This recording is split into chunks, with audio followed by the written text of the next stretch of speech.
Enemigo público número 1. Capítulo 3.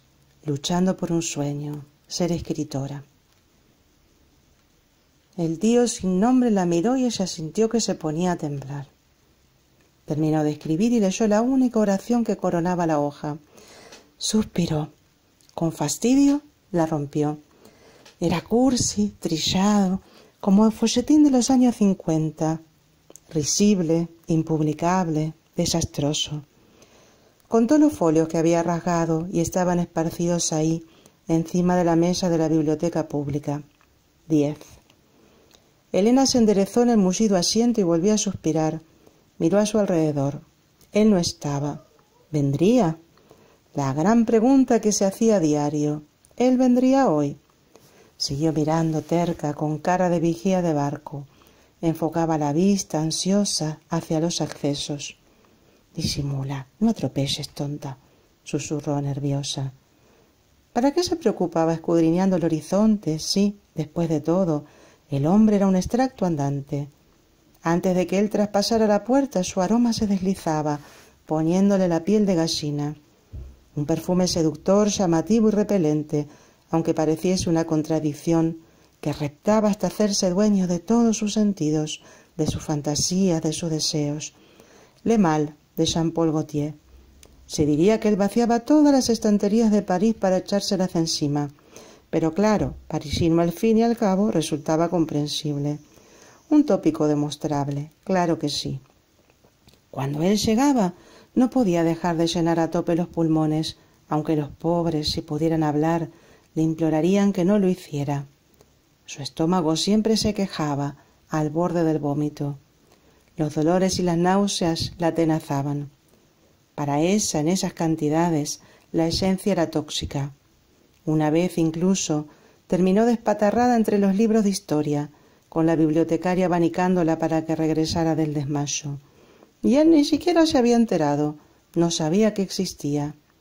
Pero a pesar de las molestias, adoraba esa fragancia, porque era parte de él, de ese ser perfecto con el que había soñado antes de conocerlo.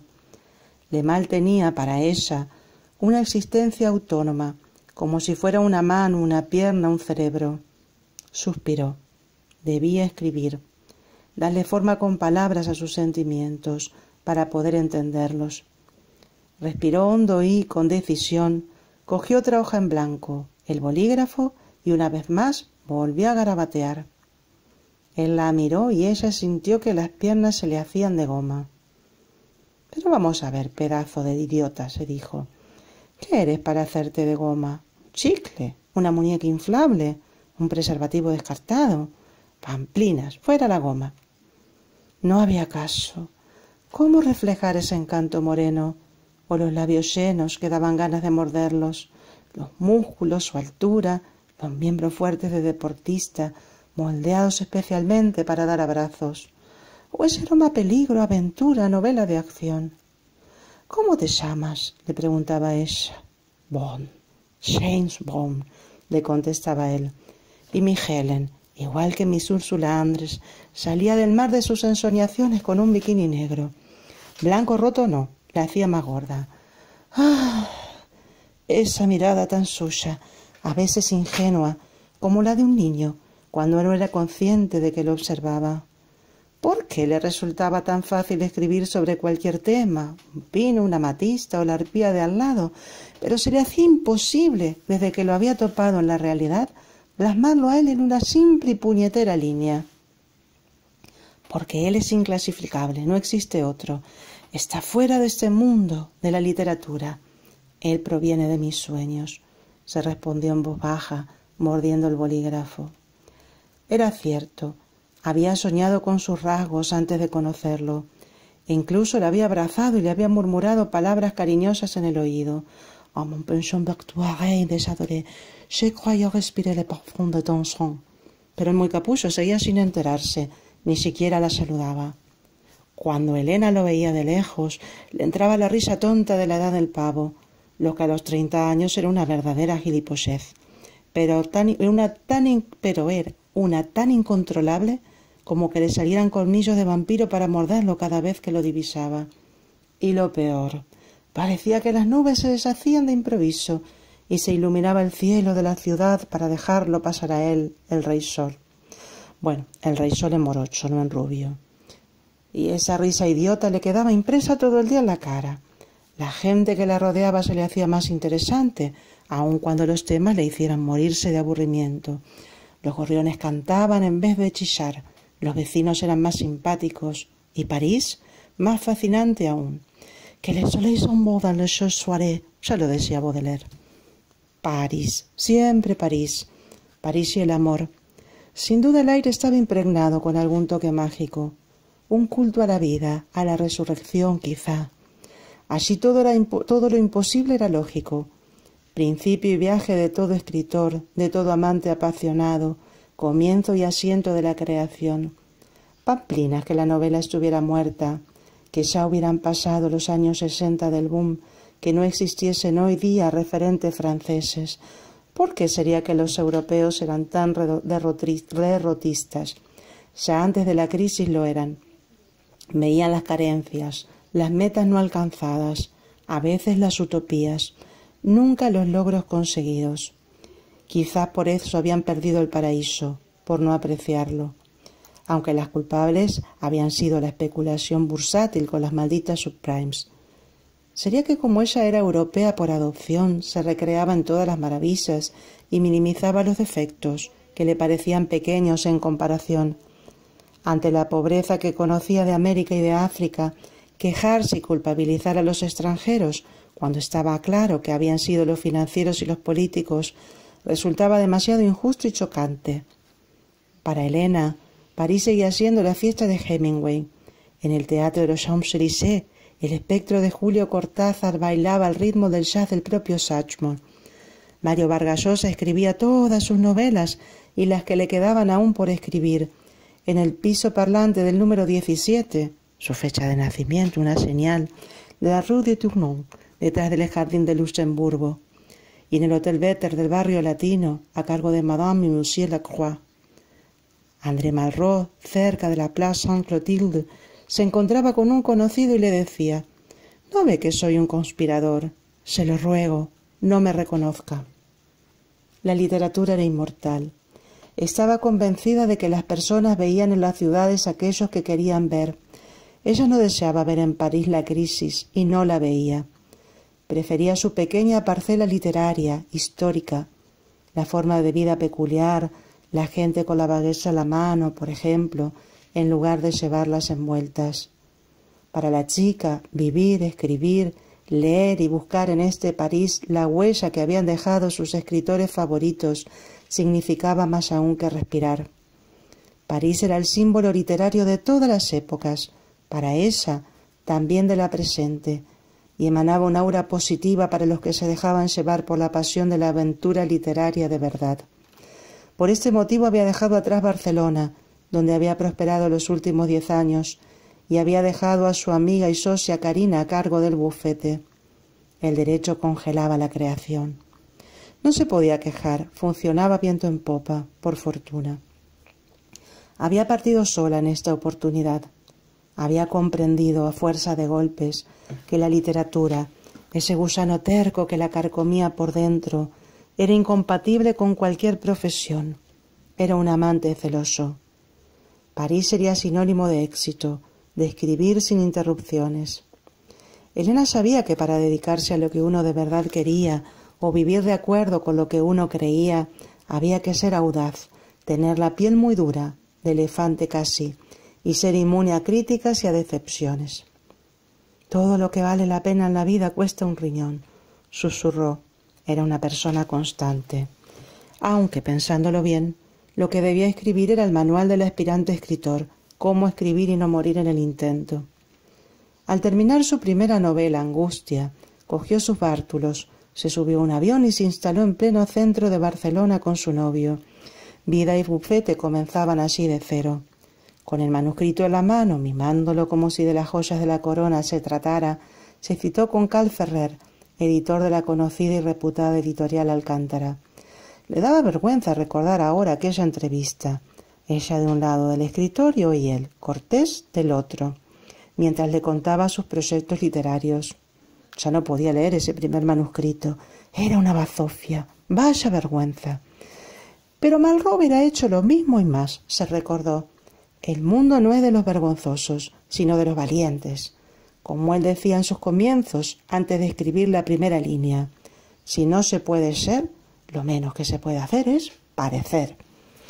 Cuando despertó a la realidad, es decir, que la octava maravilla era un desastre, se iba por la mitad de su segunda novela. Estuvo a punto de romper Angustias, pero le tenía mucho cariño y se dedicó de lleno a hacerla más viable. Tiró a la basura sin lamentarlo 300 páginas que estaban de más. Cambió el principio, quitó y agregó diálogos, evitó reiteraciones, disertaciones aburridas, exceso de comparaciones y metáforas, y lo dejó, así terminado, en barbecho. La segunda, Brujería, le resultó más fácil, casi se escribía sola. No tenía el problema de la página en blanco, sino el contrario. Escribía y escribía sin parar, pero al releer siempre encontraba algo que cambiar o que tirar. Elena decía que podía escribir sobre la materia que fuera. Lo difícil era hacerlo de forma magistral y sobre algo que mereciera la pena. La genialidad de sus escritores favoritos no tenía comparación. Cuando después de unos cuantos meses finalizó las correcciones, se dedicó a enviar ambos manuscritos a todos los concursos literarios, nacionales e internacionales, y a todas las editoriales, grandes, medianas y pequeñas, de España al principio y de América después. Al finalizar el tercer manuscrito, otra novela llamada Pasado y un libro de cuentos, Identidades, recurrió a todos los agentes literarios españoles y estadounidenses que tenían página en Internet, a periodistas y escritores, y tocó todas las puertas que se le ocurrieron. Leer y la vida real no le bastaban. Necesitaba que sus personajes le susurraran en el oído, que respiraran con y por ella, mimarlos, e incluso que se rebelaran ante el destino que había creado para ellos. Desayunar, almorzar y cenar rodeada de espectros, insuflarle vida a sus muertos queridos.